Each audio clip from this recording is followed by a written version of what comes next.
Hello friends, welcome to Tarun Sundar family.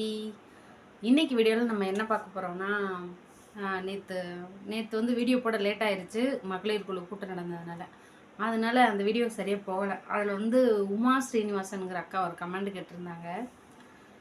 எப்படி மூணாவது குழந்தை பெற்றுட்டு எப்படி ஒரு புத்துணர்ச்சியோடு இருக்கீங்க, எப்படி மன அழுத்தம் இல்லாமல் அதுலேருந்து எப்படி வெளியில் வந்தீங்கன்னு சொல்லுங்கன்னு கேட்டிருந்தாங்க. அவங்க இங்கிலீஷில் அனுப்பியிருந்தாங்க. நான் டிரான்ஸ்லேட் பண்ணி தமிழில் படித்து பார்த்தேன். எனக்கு புரிஞ்சது வரைக்கும் நான் உங்களுக்கு பதில் சொல்கிறேன். எல்லாருக்குமே கண்டிப்பாக மன அழுத்தம் இருக்கும். எனக்கும் இருக்குது. அதை நம்ம வெளியில் காட்டிகிட்டு இருந்தோம்னா நம்ம வாழ்க்கை வீணாக போயிடும். ஃபஸ்ட்டு தருணு பிறந்தப்போ பார்த்திங்கன்னா ரொம்ப நான் மன உளைச்சலில் இருந்தேன். அதுக்கு இப்போ கம்மி.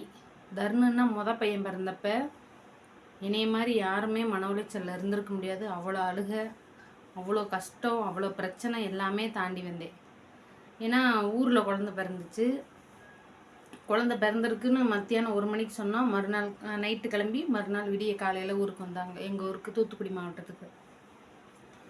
அங்கே வந்துட்டு குழந்தைய பார்த்துட்டு அப்போல்லாம் 4 நாள் வச்சுருப்பாங்க.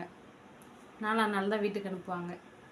தருணு பிறந்த உடனே அந்த சிறுநீரகத்தில் தண்ணி ஒருத்தர் கிட்னி தானே, அதில் வந்து தண்ணி இருக்குது, நீங்கள் போய் பெரியாஸ்பத்திரியில் போய் ஸ்கேன் பண்ணிவிட்டு வாங்க அப்படின்ட்டு. ஏன்னா எங்கள் அம்மா ஊர் கொஞ்சம் ஒரு சின்ன கிராமம்தான். அங்கேருந்து அருப்புக்கோட்டைங்கிறது ஒரு 3/4 மணி நேரம் ட்ராவல் பண்ணி போகணும் பஸ்ஸில். அங்கே அனுப்பிவிட்டாங்க. அதுலேயே கொஞ்சம் மன உளைச்சல் ஆயிடுச்சு. அதனால் எங்கள் வீட்டுக்காரர் என் கூட தான் இருந்தார் அந்த 4 நாளும். எங்கள் வீட்டுக்காரர் தான் கூப்பிட்டு போனார். நான் எங்கள் அம்மா எல்லாருமே போனோம். போய் அங்கே பார்த்ததில் ஒன்றும் இல்லைன்னு சொல்லிட்டாங்க. வந்தாச்சு, வீட்டுக்கு ஆஸ்பத்திரிக்கு மறுபடியும் எங்கள் ஊருக்கே வந்தாச்சு. 2 நாள் வச்சுருந்து 4ஆம் நாள் அனுப்பி விட்டுட்டாங்க வீட்டுக்கு. எங்கள் வீட்டுக்காரர் என் கூடயே தான் இருந்தார் 4 நாளும். அதோடு போனவர் தான் வரவே இல்லை திரும்பி என்னை பார்க்க. ஃபோனில் மட்டும் பேசிக்கிடுவார். என்னையும் பார்க்க வரல, குழந்தையும் பார்க்க வரல. அந்த 3 மாதத்தில் 1 நாள் கூட வரல பார்க்க. அப்போ வரமாட்டிக்காரேன்னு ரொம்ப கஷ்டமாக இருக்கும். அப்போ 3ஆவது மாதம் என்னை ஊருக்கு கூப்பிட்டு போங்க அப்படின்ட்டு நான் எங்கள் வீட்டுக்கார்ட்ட சொன்னேன். எங்கள் அம்மா சொல்லிச்சு, தலைப்பிள்ளையாருக்கு வேண்டாம், 5ஆவது மாதம் போன்னு சொல்லிச்சு. நான் எங்கள் வீட்டுக்காரர் மேலே உள்ள பாசத்தில் இல்லை நான் 3ஆம் மாதமே போவேன்னு எங்கள் அம்மா சொல்லிச்சு, நான் கேட்கல. அப்போ அந்த குழந்தை பிறந்ததுக்கு பணம் வரும் பார்த்தீங்களா, அப்போ வந்து 12,000 ரூபா. இப்போ 18,000 இருக்குது. 3ஆவது பிள்ளைக்கு கிடையாது, குழந்தைக்கு 12,000. அதில் வந்து அந்த பணத்தெல்லாம் நான் வந்து என் வீட்டுக்காருக்கு தான் கொடுத்தேன், எங்கள் அம்மாவுக்கு கொடுக்கல. அது சட்டப்படி குழந்தைக்கு அம்மா வீட்டுக்கு தான் போகும்னு சொல்லுவாங்க. நான் எங்கள் வீட்டுக்காரர் கேட்டார், சரி எதுக்கு பிரச்சனைன்ட்டு. நான் அப்போல்லாம் ரொம்ப கஷ்டங்க எனக்கு. எங்கள் மாமியார் பேச்சை தான் எங்கள் வீட்டுக்காரர் கேட்பார். எங்கள் மாமனார் பேச்சை கூட கேட்க மாட்டார். எங்கள் அத்தை என்ன சொல்கிறாங்களோ அதை தான் எங்கள் வீட்டுக்காரர் கேட்பார். அதனாலேயே நான் சில விஷயங்களை வந்து வெளியில் சொல்ல பயப்படுவேன். அப்போ எங்கள் வீட்டுக்காரர் சொல்கிறாரு, நான் அந்த மாதிரி 3ஆம் மாதம் வந்து கூப்பிட்டு போங்க அப்படின்னு சொன்னேன். அதை அப்படியே எங்கள் மாமியார்கிட்ட சொல்லியிருப்பார் போல. அவங்க என்ன சொல்லியிருக்காங்க, நீ 3ஆம் மாதம் கூப்பிட்டு வா, எனக்கு ஒன்றும் பிரச்சனை இல்லை, ஆனால் வந்தால் சமைக்கிற வேலையெல்லாம் அந்த பிள்ளை தான் செய்யணும் அப்படின்ட்டு. ஒருத்தவங்க கேட்டிருந்தாங்க, யாருன்னா FB, ஏன் உங்கள் நாத்தனார் உங்களை பார்க்க வரல அப்படின்னு. அவங்க கொஞ்சம் அந்த உடம்பு முடியாமல் அடிக்கடி போயிருங்கிறதுனால அவங்க என் வீட்டுக்காரர் வந்து நீ ஆஸ்பத்திரிக்கு வர வேணாம், ஏன்னா வந்தால் வீட்டில் ஒரு ஆள் தனியாக அவங்களுக்கு கவனிக்க வேணும், அதனால் வேண்டாம், நீ வீட்டுக்கு வரும் பார்த்துட்டு போய்க்கோ அப்படின்ட்டார். எங்கள் வீட்டில் வந்து எனக்கு கல்யாணம் ஆகலை, எங்கள் நாத்தனாருக்கு கல்யாணம் ஆகலை. என்னை விட 2 வயசு மூத்தவங்க தான், கல்யாணம் ஆகலை. நான் கல்யாணம் முடிஞ்சு வந்து தருணு பிறந்து ஒரு 1.5 வயசு இருக்கும், 7 மாதம் 8 மாதம் இருக்கும் தருணு பிறந்து. அப்போ தான் அவங்களுக்கு கல்யாணம் ஆச்சு. அப்போ வந்தால் அந்த பிள்ளை தான் சமைக்கணும், வீட்டு வேலையெல்லாம் பார்க்கணும், அப்படி விருப்பம் இருந்தால் கூப்பிட்டு வா அப்படின்ட்டாங்க எங்கள் மாமியார். எங்கள் வீட்டுக்காரர் என்கிட்ட சொல்கிறாரு, வந்தால் நீ தான் சோறாக்கணுமா, நீ தான் வீட்டு வேலையெல்லாம் செய்யணுமா, அப்படி இருந்தால் நீ 3ஆவது மாதம் வா அப்படின்ட்டார். நான் இவரை பார்க்கணும் அப்படிங்கிறதுக்காகவே, ஏன்னா என் வீட்டுக்காரர் எனக்காக வீர தழும்புகள்லாம் கையில் சொன்னால் வைவார். கல்யாணம் முடிஞ்ச புதுசில் கோச்சிட்டு எங்கள் அம்மா வீட்டுக்கு போயிட்டேன். அப்போ அந்த வந்து வான்னு கூப்பிட்டாரு. மாதமாக இருக்கேன். அப்போ தான் 50 நாள் கன்ஃபார்ம் பண்ணி பார்க்க வந்திருக்காரு. நான் வரமாட்டேன்னு சொன்னதுக்காக அந்த சொன்னோம்னா $7 விழுந்துடும். அந்த இது வச்சு கையில் அப்படி இப்படின்னு அறுத்துக்கிட்டாருங்க. அது தழும்பு ஒரு 4-5 தழும்பு இருக்கும். அந்த மனுஷனை விட்டு கொடுக்க முடியுமா? அதனால் அவரை பார்க்கணுங்கிற ஆசையில் போயிட்டேன். கும்பகோணம் வந்துட்டேன். வந்தால் பிள்ளைய பார்த்துக்குருவாங்க, ஆனால் வீட்டு வேலையெல்லாம் நான் தான் செய்யணும். அப்போ வந்து 2 நாள்லேயே எனக்கு எங்கள் அம்மா ஞாபகம் வந்துருச்சு. ஏன்னா அங்கே நல்லா தின்னுப்புட்டு நல்லா ரெஸ்ட் எடுத்துட்டு திங்க தூங்க பிள்ளைய பார்க்க, இது மட்டும்தான் எனக்கு வேலை.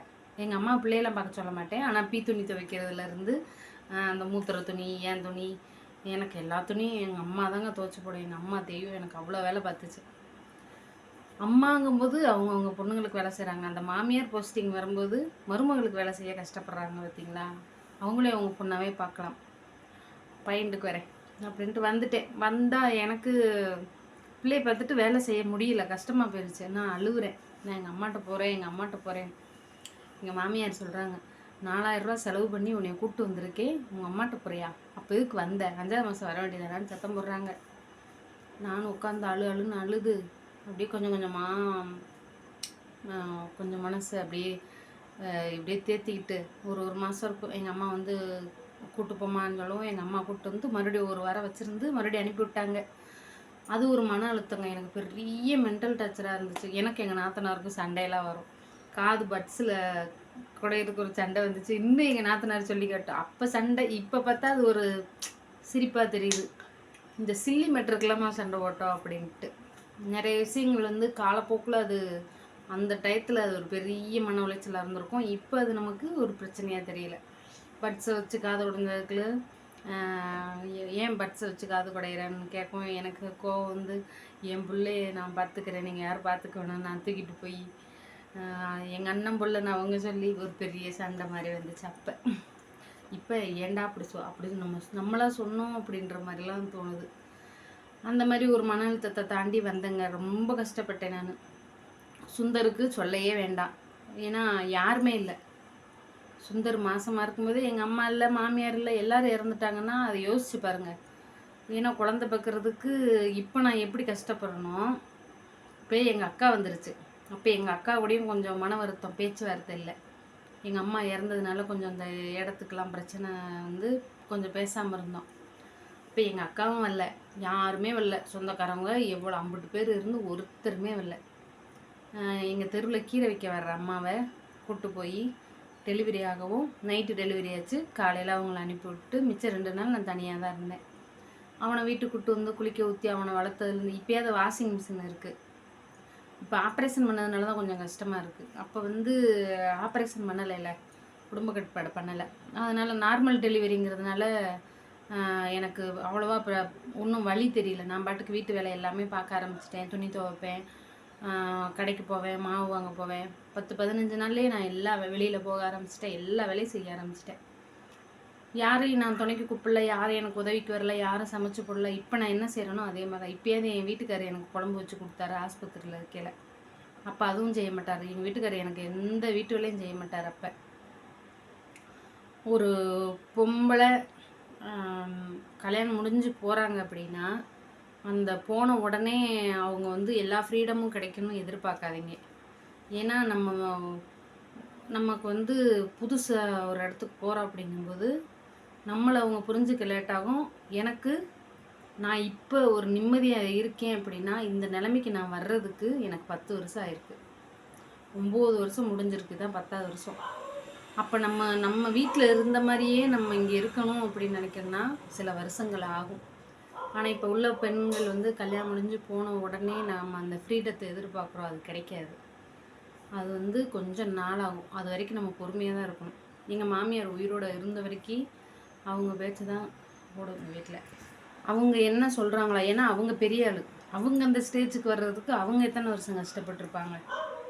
அதே மாதிரி தான் ஒவ்வொரு பெண்களுமே. அவங்க இப்போ மாமியார் இறந்துட்டாங்கன்னா அவங்க பொசிஷனுக்கு நம்ம வந்துடுறோம் இல்லையா?